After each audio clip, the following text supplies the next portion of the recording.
There is a proposed bill on taxes. Hawa wananchi juzi tumelazimishwa tukatolewa kodi ikaenda juu tujenge manyumba, hata wale they don't need houses, na tukanyamaza, mwishowe ikakuwa implemented. Maneno ya afya tukafanyiwa vile, na taxation in Kenya imeenda juu zaidi kiasi ya kwamba if we are not careful, we are going to have this country being one of the poorest. Why? Companies that are in Machakos, in Mavoko, everywhere will have to, if taxation becomes so unbearable, they will move out of this country and go and invest elsewhere. No one is kuna choices.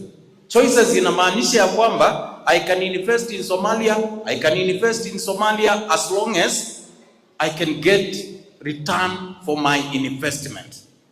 Sasa hawa wananchi, hata hao mnasema wako kwa county, itafika mahali hata governor aanze kufikiria kuambia mwenyekiti wa Public Service Board, we need to look a way of reducing this, kwa sababu we cannot sustain on the taxation further.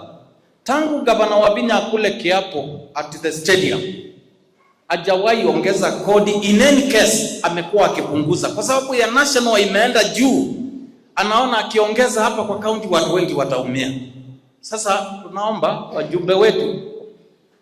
wajumbe wetu kwa heshima waangalie the proposed finance bill. As I stand here, Your Excellency, nimeona kodi ya bodaboda imeongezwa na 10% exercise duty, meaning vile nimekuwa nikichukua bodaboda hapa nikimbie town, sasa itaongezeka 20 times.